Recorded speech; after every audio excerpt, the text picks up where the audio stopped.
여러분 안녕하세요, 송팀입니다. 리바이블 15화 보고 오셨나요? 보고 오셨어야 해요. 당연한 사실이지만 이스라엘 백성들은 여호와만 섬겼어야 해요. 그런데 아합 왕과 이세벨 여왕으로 인해 이스라엘 백성들은 바알과 아세라를 숭배하게 되고 여호와를 버리는 그런 신앙을 선택하게 되죠.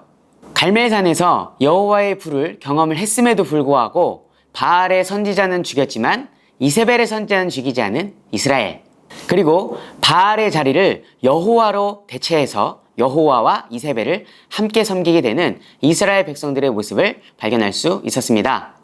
자기 욕심에 취해 자기중심적으로 하나님을 믿는 이스라엘 백성들, 그 모습에 엘리야는 아마 상실감을 많이 가졌을 것 같아요. 여호와만 섬겨야 함에도 불구하고 끝까지 여호와도 섬기는 그 모습에 많이 실망하지 않았을까 하는 내용들이 지난화의 내용이었습니다. 그래서 아마 엘리야는 실망해서 브엘세바에서 하나님께 죽기를 구했겠죠. 아마 이런 심정이었을 것 같아요. 아무리 해도 소용이 없어, 이런 심정이었을 수도 있겠다 하는 생각이 드네요. 오늘날 우리도 그 물질에 대한, 풍요에 대한, 또 성공에 대한 이런 집착, 나만의 욕심, 이런 걸 버리지 못하는 모습이 있지 않나 생각됩니다. 종합하면 내 욕심과 하나님을 믿는 신앙을 혼합하여 신앙생활하고 있지는 않은지 그런 생각이 들게 되죠. 15화의 내용을 주제로, 또 방금 드린 말씀의 내용을 주제로 저희가 스튜디오에서 여러 이야기를 나눠봤는데요. 15화 안에 넣기에는 분량상 촉박해서 저희가 15.5화로 스튜디오 내용을 따로 다뤄봤습니다. 유익한 시간이 됐으면 좋겠고요. 재밌게 보셨으면 좋겠습니다.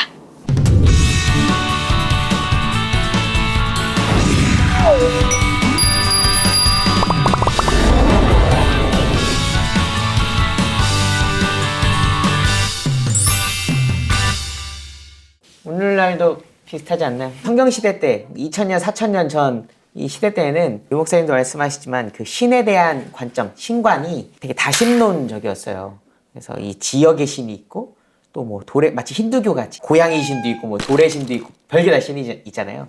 그런 것처럼 고대에는 좀 그렇게 믿는 경향이 있었거든요. 근데 하나님은 나 여호와만이 유일한 하나님이다 라고 말씀하시는 거고, 그 이스라엘 백성한테 너희는, 다른 사람들은 다신을 섬길지라도 내 백성인 너희는 나 여호와만 섬겨라 라고 한단 말이에요. 근데 그게 되게 손해보는 것 같거든. 다른 사람들은 풍요의 신한테 기도해서 풍요롭게 사는 것 같거든. 다른 사람은 자기가 믿는 또 다양한 신, A신, B신, C신, 그 다양한 신들한테 기도를 잘 해서 다양하게 잘 되는 것 같거든. 근데 여호와 하나님은 전쟁만 잘해. 싸움꾼이야. 이런 느낌이 강했다는 거죠. 그래서 이스라엘 백성들이 출애굽한 이후에 가나안 정착하고 나서 급속도로 타락하는 이유가 하나님을 전쟁의 신 정도로. 왜냐면 이제 전쟁 끝났잖아. 그러니까 풍요의 신한테 필요해. 잘 먹고 잘 살아야 되거든. 근데 이제 우리 인생도 신앙을 처음 형성하고 할 때에는 되게 하나님 좋아, 하나님 믿어, 하나님 따라야지. 근데 하나님이 내 출세에 도움이 안 되는 것 같고, 하나님이 내 가정을 이루는데 별 도움이 안 되는 것 같고, 하나님이 내 학교 생활에 별 도움이 안 되는 것 같고, 직장 생활에 도움이 안 되는 것 같고. 그러니까 나한테 하나님이 도움이 안 되는 것 같으면 뭘 찾아요? 다양한, 어떻게 하면 내가 더 뜰 수 있을까? 사람들의 관심을 끌 수 있을까? 성공할 수 있을까? 성공하는 것 자체가 나쁜 건 아니죠. 근데 왜 성공하려고 하는지, 뭐를 성공으로 정의하는지, 우리가 광야편에서도 다뤘지만 그 부분이 좀 중요한 것 같아요. 만약에 하나님의 뜻이 내가 가난하게 사는 삶 속에서 하나님을 나타내고 증거하는 삶이라면 난 가난하게 하나님과 동행하는 삶을 사는 게 정상인 거거든. 근데 난 가난한 건 싫거든? 벗어나야겠거든? 근데 하나님 앞에 기도해봤자 안 되거든? 그러면 어떻게? 로또라도 해야지. 이것은 바알을 숭배하고 아세라를 숭배하는 것과 같다라고 볼 수 있지 않을까라는 생각이 들어요. 그럼 결국 나의 삶에 대해서 나의 시선이 어떤 시선이냐, 하나님의 시선으로 나의 삶을 보는 거냐, 내가 내 주인 돼가지고 나의 그걸로 가는 거냐, 결국 그거에 따라서 이런 부수적인 것들이 뭐 엄청난 영향인 걸 수도 있고, 뭐 가벼운 걸 수도 있고, 좀 이런 부분인 거네요. 그쵸. 그러니까 이게 나에게 왜 필요한가? 내가 하나님 앞에 구하는 게 있잖아요. 하나님, 나 이거 필요해요. 이거 주세요. 달라고 하는 거 전혀 문제 아니에요. 근데 하나님이 주지 않았을 때 내 반응은 어떻죠? 뭐야? 기도해봤자 안 되네. 안 들어주네. 제 기도만 들어주네.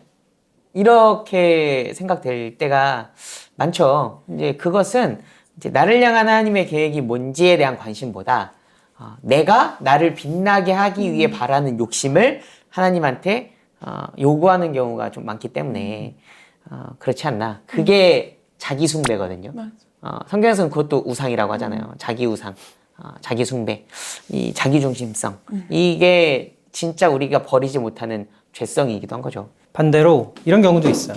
그러니까 신앙을 하는 이유가 출세를 위하거나 또 나의 종교적인 열심과 기도의 그 최종적인 목표가 자녀들의 어떤 뭐 취업이나 돈이 잘 벌어지거나 부귀영화를 누리는 뭐 이런 것으로 어떤 신앙생활을 이제 수단을 삼는 경우들이 많은 거지.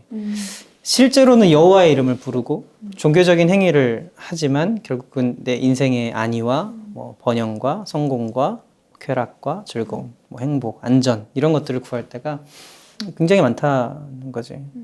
그쵸, 그런 거 있죠. 뭐, 이왕 살 거면 차라리 돈 있는 걸로 사는 게 더 낫지 않나. 그런 생각이 들 때가 있어요. 우리 주변에 보면 안정적인 직업 가지고 살아가시는 분들이 있잖아요. 그러면 이제 그런 분들은 언제든지 먹을 수 있고 언제든지 떠날 수 있고 이제 그렇단 말이에요. 근데 그렇게 됐을 때 뭐 그런 얘기, 해외여행 막 이야기가 나는데 목사님이 쿠바 한번 가보고 싶었다는 거야. 무슨 TV 프로그램 보면서 쿠바 가보고 싶다. 저도 TV 프로그램 보면서 뭐 스위스 가보고 싶다. 어디 가 이런 생각 하거든요. 우린 알아요. 못 간다는 걸. 뭐 돈도 돈이지만 우리가 지금 하루하루 하면서 지금 이 생활 속에서도 개인의 여유가 전혀 없는데 근데 그걸 피해의식을 갖고 살아가면 우리는 이 길을 걸을 수 없죠. 이 길을 걷는다는 건 그것이 잘못된 것이어서가 아니라 그것보다 지금 내가 걷는 이 선택한 이 걸음이 가치 있고 이 가치를 살아내기 위한 선택이고 그렇기 때문에 최선을 다하고 그렇기 때문에 이걸 통해 하나님 영광 받으시는 이런 삶을 살려고 하는 거기 때문에 그거를 가는 사람들은 하나님 축복해서 저렇게 막 자기들 가고 싶을 때 가고 먹고 싶을 때 먹고 나는 가고 싶어도 못 가고 이게 뭐야? 이게 아니라는 거죠. 그러니까 결국 하나님 되심이라는 건 내가 내 삶을 어떻게 하나님 앞에서 살아내느냐에 따라 내 삶이 증명하지 않나. 그래서 교회 예배 시간에 예배를 잘 드린다고 잘 믿는 게 아니라 진짜 그 내 안에 이런 갈등들이 막 부닥칠 때 이때 내 삶의 태도를 보면 내가 진짜 믿는지 안 믿는지를 알 수 있죠. 근데 그걸 증명하는 게 인생인 것 같아요. 네. 이것 때문에 시험 들 때도 있잖아요. 무너질 때도 있잖아요. 마음 상할 때도 있잖아요. 그거 이상하는 거 아니거든요. 마음 많이 상해요. 저도 목사님 많이 상할 거예요. 그렇죠? 나 이런 얘기 나누면서 바울이 그런 얘기 하잖아. 나는 풍부에 처할 줄도 알고 비천에 처할 줄도 알고 배부른 것도 배고픈 것도. 근데 결국은 내가 부름받은 자로서 사는 것이 중요하고 오히려 바울은 많은 자격과 또 많은 것들을 가지고 있었는데도 불구하고 그리스도의 이방인들을 위한 이 사역을 위해서 모든 것을 그냥 진짜 그리스도를 위해서 다 내어 던지는 삶을 살거든. 오히려 성경에 보면 그런 가르침들이 되게 많잖아. 바울도 권면하는 게 너희 강한 자가 약한 자의 연약함을 담당하는 것이 지극히 당연하다. 또 산상수훈의 가르침에 보면 심령이 가난한 자가 복이 있다. 결국 가난을 선택하고 내 스스로 정말 스스로 가난해지기를 선택하고 막 돈에 대한 그런 가난함을 포함해서 진짜 가난하게 살아라 뭐 이런 이야기가 아니라 어떠한 것이든 어떠한 형편이든 하나님의 뜻이라면 과연 우리는 순종할 수 있는가?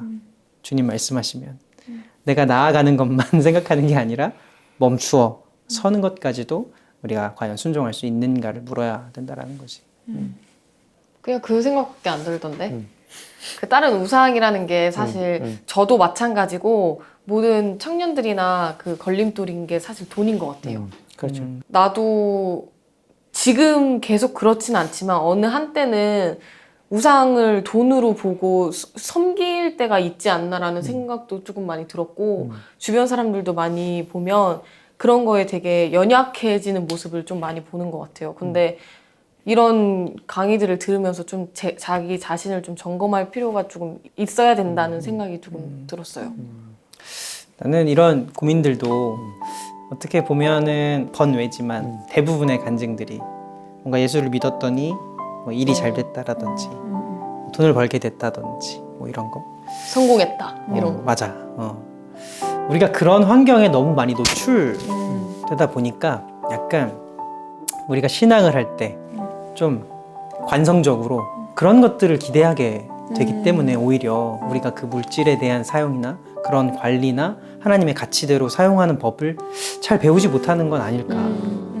그래서 지금의 청년들이 이러한 부분들을 질문하고 또 우리가 스스로 약한 자의 연약함을 담당하는 그 가난함을 선택해 보는 거지. 뭐 캠페인을 한다든지 모금을 해서 진짜 우리 실질적으로 누구 도와줄 수 있는 사람을 도와주자라든지 아니면 우리 이렇게 뭐 공부하고 있는 청년들을, 이웃들, 나의 친구들을, 동기들을 도와준다라든지 할 수 있는 방법들은 굉장히 많은 것 같아요. 근데 이런 질문들을 쏟아내고 그 안에서 그 가치를 고민하고 작은 것 하나라도 결정해서 한번 내딛어보는 그 시작이 되게 중요한 것 같아요. 그래야 바뀌는 것 같아요. 근데 저 그랬던 것 같아요. 그 옛날에 그러니까 예수님 믿으면 복 받는다라는 게 사실 지금은 예수님 자체가 복이라는 것을 알고 그게 너무 감사하고 기쁘지만 그 전에는 그 복이라는 게 세상적인 복을 받는다고 좀 생각을 해서 그 좀 인격적으로 만나기 전에는 기도로 약간 세상적인 것을 좀 달라고 기도를 되게 많이 했던 것 같아요. 예수님 믿으면 복이 온다고 했으니까 그런 뭐 다이어트 잘 되게 해주세요. 돈 더 주세요. 뭐 성공하게 해주세요. 막 이런 기도 좀 많이 했던 것 같아요. 난 그런 기도도 좋다고 생각해. 근데 성숙해지면 알게 되는 거야. 아, 이 사탕만이 좋은 게 아니구나. 아이들이 사탕 좋아하는 거 아빠 사탕 주세요. 너무 좋거든. 아빠도 그렇게 주고 싶거든. 근데 그 지점이 있잖아. 잘 관리해야 되잖아. 건강도 잘 관리해야 되고 또 그걸 잘 배우는 성숙의 과정에 이르기를 하나님은 기뻐하시니까. 성경에서는 되게 하나님의 다스림이라는 개념으로 봤을 때 부자가 돼서 하나님이 복 주고 건강하니까 복 주고 이런 개념이 아니라 내가 건강하고 이 친구가 병약할 때 건강한 자로서 병약한 자를 돌볼 수 있도록 그래서 이 돌봄 받는 자가 하나님의 돌봄을 받는 듯이 왜냐면 내가 하나님 말씀에 순종하여 이 사람을 또 돌보는 거니까 이 사람이 내 돌봄을 통해 하나님의 돌봄을 누리고 또 가난한 사람이 또 부유한 자의 돌봄을 받을 때 이게 동정이 아니라 하나님이 나에게 주셨으니 나의 것을 나누어 주는 그럼 이 사람이 하나님의 돌봄을 또 누리고 근데 이게 언제 이 A, B가 바뀔지 모르기 때문에 이 사람이 다 하나님 안에 하나님의 다스림 속에서 순종하고 하나님의 말씀에 귀 기울이고 또 내 것을 내어주는 그런 삶을 살 때 걱정이 없는 거야. 왜? 내가 가난해도 또 하나님의 말씀에 준행하는 누군가가 하나님의 돌봄으로 나를 돌볼 것이고 나 역시 그렇기 때문에 돌볼 수 있는 것이고 이거를 성경에서 하나님의 다스림 하나님 나라라고 이야기를 하기 때문에 이미 우리가 이 땅에서 충분히 그 나라를 살기 위한 삶을 살아가야 하지 않을까라는 생각을 하죠. 근데 그런 게 필요한 거야. 그 각자의 상황에 따라 뭐 물질이 있고 없음, 또 건강이 있고 없음, 또 나이에 많고 적음도 마찬가지인 것 같아. 난 요즘 무슨 생각이 드냐면 어른이 될수록 더 어려운 것 같다. 계속해서 그러니까 여태까지 살던 걸 앞으로도 살아가는 게 이게 자연스럽게 되는 게 아니라 노력해야 살 수 있어. 이렇게 의지를 가지고 더 집중하지 않으면 그냥 멍 때리면 아무것도 아닌 삶을 어느샌가 살고 있더라고. 그러니까 더 정신 차리고 이 삶을 계속 걸어 나가려고 계속해서 내 스스로가 리마인드하고 그렇기 때문에 또 성경도 더 묵상하고 하지 않으면 어렵더라고. 잘 버는 어떤 가치에 대한 것도 우리 신앙인들이 좀 정립을 잘 해야 될 것 같아. 그런 거잖아. 왜 돈을 잘 벌어서 잘 쓰는 것만이 어떤 선한 영향력의 표현이 아니라 돈을 벌어 노동을 해 땀을 흘려 이런 게 결국은 어떤 한 사람의 문제가 아니라 나와 함께한 공동체의 문제이기도 하고 그 공동체를 책임지는 또 문제가 될 수도 있고 또 이거를 벌어서 어떻게 쓰는 것과 똑같이 어떻게 버는가도 굉장히 중요한 가치 중에 하나니까 그 가치를 찾아가는 거지. 어떻게 벌까? 그럼 고민하는 거야. 하나님 앞에서 하나님 이런 많은 물질을 주셨는데 어떻게 흘려보낼까? 이것도 중요하고 똑같이 이 물질을 어떻게 하면 잘 벌까? 이런 가치도 찾아야 되는 거지. 그래서 우리는 계속 서로 이 질문을 해줘야 돼. 잘 살고 있냐? 그러니까 돈을 잘 벌고 있냐가 아니라 벌면 버는 대로 잘 살고 있는지, 못 벌면 못 버는 대로 잘 살고 있는지, 그래서 어떻게 잘 살고 있는지에 대해서 얘기를 해야 되는데 이제 어떻게 잘 살고 있어? 예, 뭐. 그러니까. 이렇게 맞아. 될 때가 많으니까. 당연히 제가 여기를 와봤기 때문에. 괜찮아? 요건 우리가 예술자매한테 주겠습니다. 예술자매. 지금 그 예슬이 머릿속에 지금 뒤죽박죽이랍니다. 연도와 이름과 하나가 들어오면 하나가 나갑니다. 왜냐면